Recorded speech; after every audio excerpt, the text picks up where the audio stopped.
Hello दोस्तों, welcome to my YouTube channel. जैसे कि पिछले पार्ट में हमने देखा था कि जेके और भी कैसे करीब आ रहे हैं, तो आज हम इस वीडियो में देखेंगे कि आगे क्या हुआ। अगर आपने अभी तक हमारा पार्ट 1, 2, 3 नहीं देखा है तो आपको वो प्लेलिस्ट में मिल जाएगा।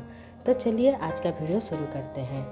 उसके अगले दिन जब भी की आँख खुलती है तो जेके वहाँ नहीं होता है। तो वो जेके को देखने जा ही रहा होता है कि उसे एक लेटर दिखता है और वो लेटर जेके ने लिखा हुआ होता है। उसमें लिखा होता है कि भी मैं भूसान जा रहा हूँ। मॉम का कॉल आया था और वो चाहती है अर्जेंटली मैं घर जाऊँ। तुम सो रहे हो इसलिए मैं ये लेटर लिख रहा हूँ। मैं 1 या 2 दिन में वापस आ जाऊँगा। अपना ध्यान रखना, जल्द मिलते हैं।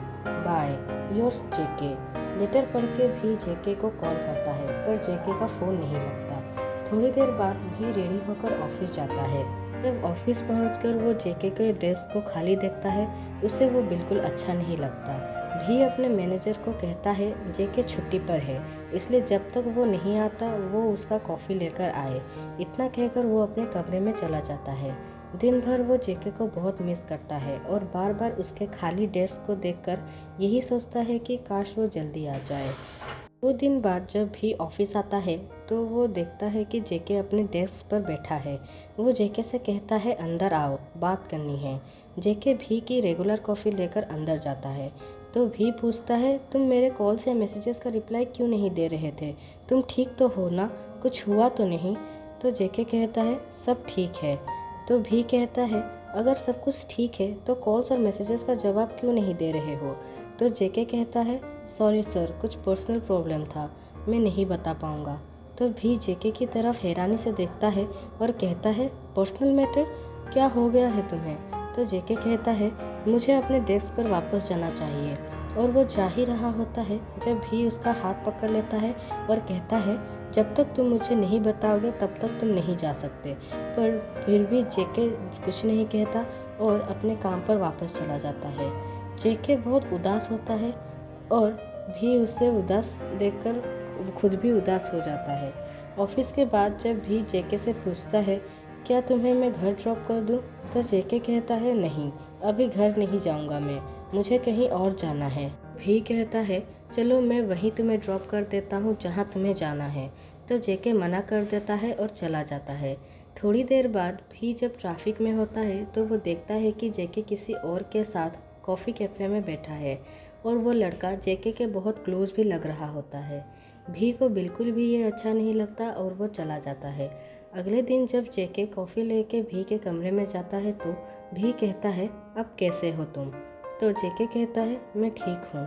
फिर जेके कॉफ़ी रखकर जाने ही वाला होता है जब भी पीछे से कहता है रूल नंबर 4, अगर हम में से कोई भी किसी और से डेट करेगा तो वो डील तभी ख़त्म हो जाएगा। और ये कॉफ़ी तो बिल्कुल वैसे ही बनाई होगी तुमने जैसे कल उस कॉफ़ी कैफ़े में पी थी। जेके ये सुनकर हैरान हो जाता है और भी को देखता है।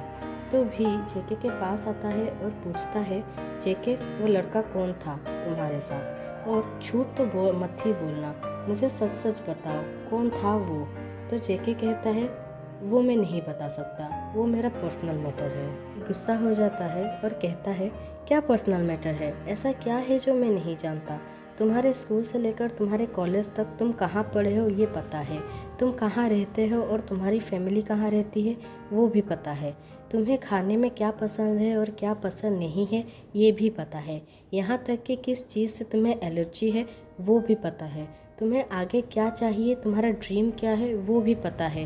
तुम्हारे घर वालों से ज़्यादा मैं तुम्हें जानता हूँ, यहाँ तक कि तुमसे ज़्यादा मैं तुम्हें समझता हूँ और तुम ये कह रहे हो कि ये पर्सनल मैटर है? तो जेके ये सुन के उसकी आंखों में आंसू आ जाता है और वो भी से कहता है प्लीज़ भी मुझे फोर्स मत करो, मैं नहीं बता पाऊँगा। तो भी जेके के हाथ पकड़ लेता है और कहता है प्लीज़ जेके बताओ क्या हुआ है, वो कौन था और हो सकता है मैं तुम्हारी कोई मदद कर सकूं।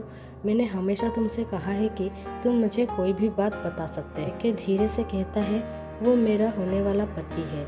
ये सुन के भी शौक हो जाता है और कहता है क्या, ये क्या बोल रहे हो तुम पागल तो नहीं हो गए हो? तो जेके कहता है हाँ ये सच है, मैं शादी कर रहा हूँ और बहुत जल्द मैं यूएस चला जाऊँगा। ये सुन के भी और गुस्सा हो जाता है और जेके का हाथ जोर से पकड़कर कहता है, तुम कहीं नहीं जाओगे, मैं तुम्हें कहीं नहीं जाने दूंगा। तो जेके कहता है, ऐसा नहीं हो सकता, मैं शादी कर रहा हूँ और बहुत जल्द चला भी जाऊँगा। मेरी फैमिली को वो बहुत पसंद है और वो मेरी फैमिली को फाइनेंशियली हेल्प भी करेगा। मेरी मॉम चाहती है मैं उससे शादी कर लूँ और उसकी फैमिली को भी कोई प्रॉब्लम नहीं है। वो मुझे बचपन से जानता है, मेरे से 2 साल बड़ा है और वो मेरे स्कूल में ही पढ़ता था। और शादी के बाद इतने में ही भी कहता है, ये क्या शादी शादी लगा रखा है, 3 दिन पहले हम साथ थे, तुम मेरे साथ थे, हम दोनों हमारे घर में थे, मेरे साथ तुम सोए थे और आज कह रहे हो तुम मुझे छोड़ना चाहते हो। तो जेके कहता है, रूल नंबर 4, अगर कोई किसी और से डेट करेगा तो हमारे बीच सब कुछ ख़त्म हो जाएगा। तो भी कहता है, क्या तुम्हारे लिए इतना आसान है ये सब ख़त्म करना।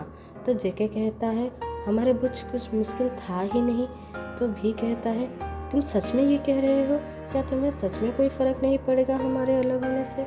तो जेके कहता है, हमारे बीच था ही क्या, हम बस फ्रेंड्स विद बेनिफिट ही तो थे, और तुम इतना क्यों रिएक्ट कर रहे हो, तुम्हें इतना क्यों फ़र्क पड़ रहा है। तो भी चिल्लाकर कहता है, क्योंकि मैं तुम्हें किसी और के साथ नहीं देख सकता। तो जेके कहता है, क्यों क्यों नहीं देख सकते मुझे तुम किसी और के साथ। ही और चिल्ला के कहता है, क्योंकि मैं तुमसे प्यार करता हूँ, हाँ मैं तुमसे बहुत ज़्यादा प्यार करने लगा हूँ और मैं तुम्हें कहीं दूर नहीं जाने दूँगा। प्लीज़ मुझे कहीं छोड़कर मत जाओ, प्लीज़ मैं कुछ भी करने को तैयार हूँ, तुम्हारी फैमिली को जो चाहिए वो मैं कर सकता हूँ, तुम्हारे कहीं जाने की ज़रूरत नहीं है। I love you Jungkook, I love you, तुम्हें समझ आ रहा है, मैं तुमसे बहुत प्यार करता हूँ। इतना सुन के जेके भी को हक कर लेता है और दोनों रोने लगते हैं। फिर जेके कहता है, आई लव यू टू भी, मैं तुम्हें उसी दिन ये कहना चाहता था पर मुझे जाना पड़ा और फिर मैं कह ही नहीं पाया।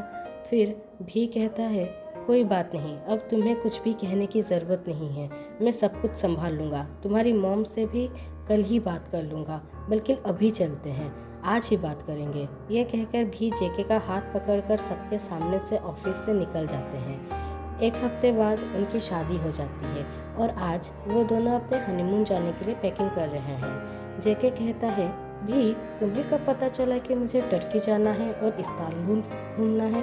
तो भी कहता है, तुम्हारे फ़ोन के वॉलपेपर ही वही है तो मुझे कैसे पता नहीं चलता। तो जेके कहता है, ओह तो मेरे पति को मेरे कुछ कहने से पहले ही मेरी दिल की बात पता चल जाता है। तो भी पीछे से आता है और जेके को हक कर लेता है और कहता है, अगर तुम्हारे ये छोटे छोटे ख्वाब मैं पूरा ना कर सकूं तो क्या फ़ायदा।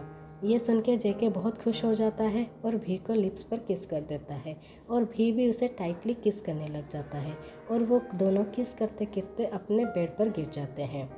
इसी के साथ हमारा ये स्टोरी ख़त्म हो जाता है। अगर आपको ये स्टोरी अच्छा लगा हो तो प्लीज़ लाइक, कमेंट और शेयर ज़रूर करें और चैनल को सब्सक्राइब करें।